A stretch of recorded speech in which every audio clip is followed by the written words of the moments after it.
Social media के ऊपर मैं इंस्टाग्राम और यूट्यूब दोनों के माध्यम से जितना हो सके हिंदुत्व इतिहास को बताने का प्रयास करता हूँ। और शुरुआती दौर से ही मैं नरेंद्र मोदी जी को और आपको खास करके, क्योंकि हमने बचपन से आपको देखा हुआ है, मैं छोटा था तब से आपको देख रहा हूँ।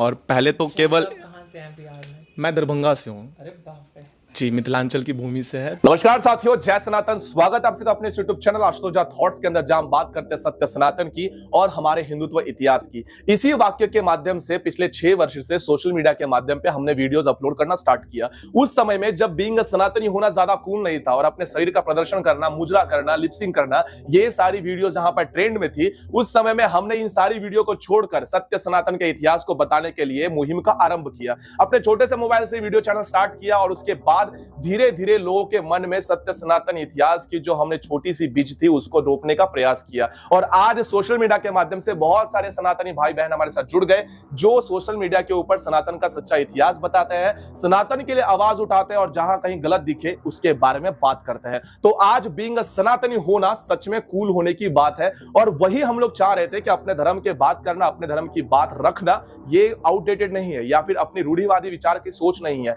लेकिन जब ये चीजें हम कर रहे थे तो उस माध्यम से बहुत सारी चीजें हमारे साथ एक के बाद एक हो रही थी। जो लोग पहले सब्सक्राइबर से जुड़े हुए हैं, यानी कि 50,000 60,000 सब्सक्राइबर से जुड़े हुए हैं, उन्हें पता है कि हम लोगों ने क्या क्या सहा है। लोग हमारे ऊपर अटैक कर चुके हैं, लोगों ने एफआईआर किया हुआ है, लोगों ने हमारे शोज बंद किए हुए हैं, लोग घर तक पहुंच चुके हैं। एज अ फैमिली मेंबर बहुत से लोगों ने मुझे यह भी कहा कि ये सारी चीजें छोड़ दो, खत्म कर दो, क्यों करना है।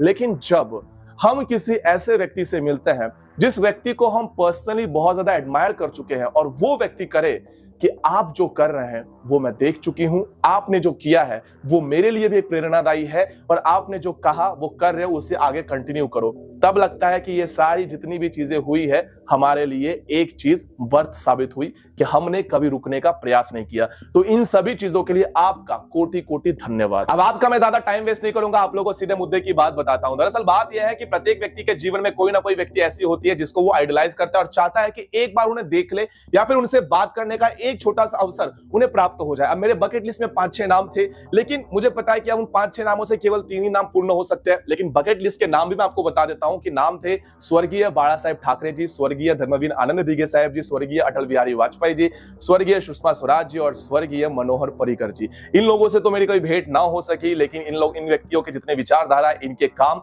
आज भी मैं देखता हूं, आज भी इसे सराहता हूं। लेकिन अब मैं जिनसे भेंट कर सकता हूं, जाहिर सी बात है कि वो व्यक्ति मेरे सामने है, यानी कि हमारे भारत देश के सबसे यशस्वी प्रधानमंत्री में से एक प्रधानमंत्री, यानी कि हमारे देश के प्रधानमंत्री नरेंद्र मोदी जी। उसके पश्चात हमारे बाबा यानी कि हमारे योगी आदित्यनाथ जी, तत्पश्चात स्मृति ईरानी जी, जिनको हम लोगों ने बचपन से ही देखा है। तो ज्यादा टाइम वेस्ट नहीं करता, इनसे मिलने का, इनसे बात करने का जो अवसर प्राप्त हुआ उसे आप भी देखें, क्योंकि आपके वजह से ही तो मुझे अवसर मिल रहा है। देखिए जरा। सोशल मीडिया के ऊपर मैं इंस्टाग्राम और यूट्यूब दोनों के माध्यम से जितना हो सके हिंदुत्व इतिहास को बताने का प्रयास करता हूँ।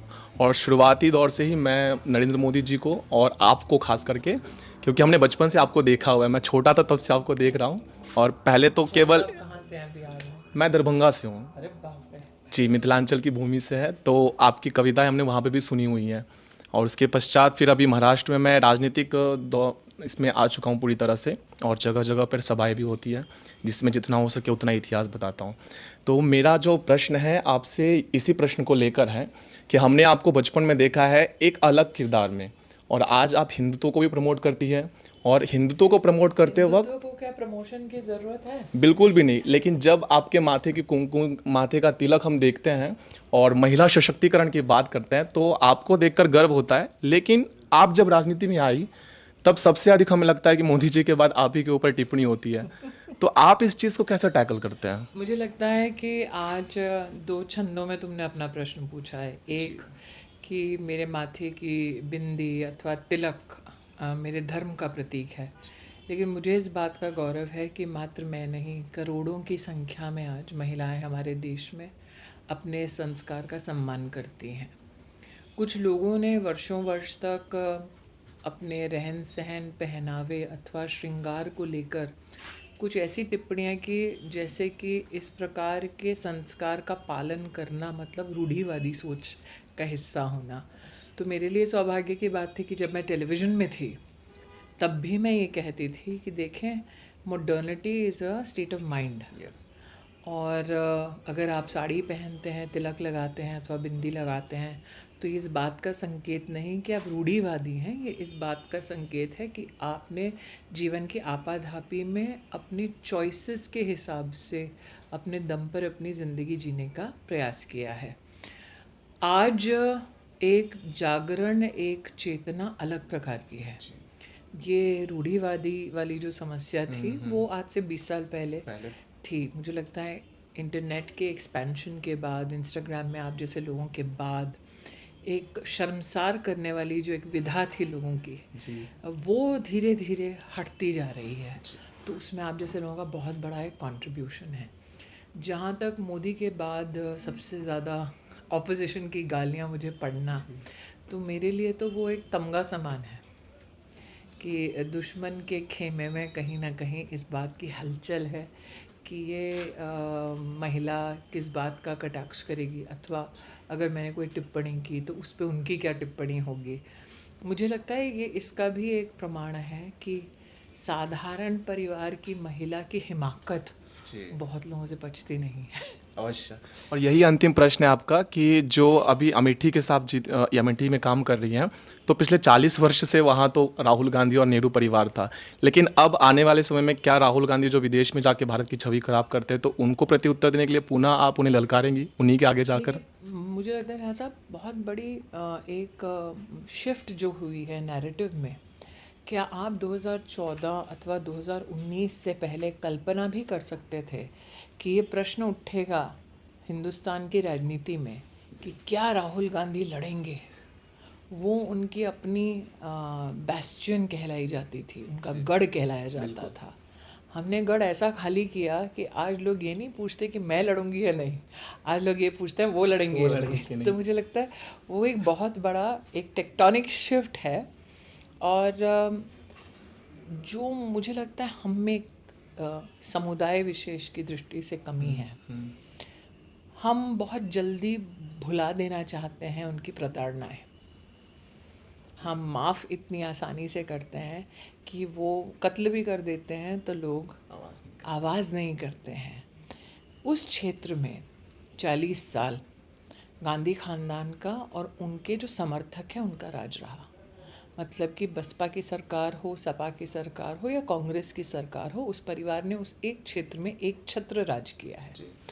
अब मैं चुनाव लड़ने गई 14 में, उससे पहले लोगों को ये गलतफहमी थी कि वो तो ऐसा होगा जैसे धरती पर स्वर्ग अवतरित हुआ है, लेकिन लोगों को ये पता नहीं था कि वहाँ पे 80% जनता के पास टॉयलेट नहीं है। लगभग 12 लाख लोग ऐसे हैं जिनके पास घर नहीं है।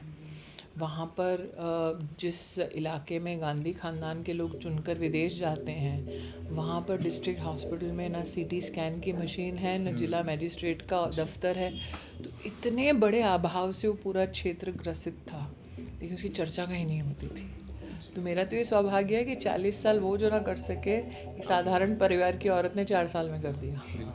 बहुत बहुत धन्यवाद आपका हमारे साथ जुड़ने के लिए। काम करते रहिए और धर्म और आराध्य के जो बहुत विशेष टिप्पणियां हैं या कथाएं हैं उसको निश्चित रूप से और आगे लाइए। अवश्य अवश्य। धन्यवाद, बहुत बहुत धन्यवाद। महिला सशक्तिकरण की बात हो या फिर राहुल गांधी के चिट्टे और खटिया खड़ी करने की बात हो, स्मृति ईरानी जी सदैव ही अग्रसर भूमिका निभाते हुए हमें नजर आई हुई है। और उनसे बात करके एक चीज जो है, जो हम पॉजिटिव वाइब लेकर आए हैं, वही वाइब्स आपको वीडियो के माध्यम से देखने के लिए भी मिल रहे हैं। और बहुत से लोग अब कमेंट के माध्यम से ये भी कहेंगे कि इसमें इतनी बड़ी क्या बात है। मेरे लिए है, क्योंकि जिन व्यक्ति को हम आइडलाइज कर रहे हैं उन व्यक्ति की झलक भी दिख जाए तो हमारे लिए बहुत बड़ी बात होती है। मुझे उनके साथ बैठकर बात करने के लिए जो भी अवसर दिया गया, उसके लिए मेरे जितने भी साथी सहयोगी हैं उन सभी का बहुत बहुत आभार। और खास करके मेरे व्यूअर जितने भी है, मेरे परिवार के जितने सदस्य हैं, उन सभी का धन्यवाद कि आपके कारण अब कहीं ना कहीं एक छोटी सी पहचान हमारी भी बन रही है। और भगवान से ही अपेक्षा करते हैं कि आगे भी इसी प्रकार से प्रत्येक व्यक्ति तक सनातन की ही बात लेकर, सनातन के माध्यम से ही सनातन के विचार आप लोगों तक पुनः पहुंचाऊं। इस वीडियो को कृपया करके शेयर कर दीजिएगा और चैनल पे नए हो तो चैनल को सब्सक्राइब भी कर लीजिएगा, क्योंकि हम बात करते हैं सत्य सनातन की। अब अगले वीडियो के अंदर मिलते हैं, तब तक के लिए सनातनियों, जय सनातन।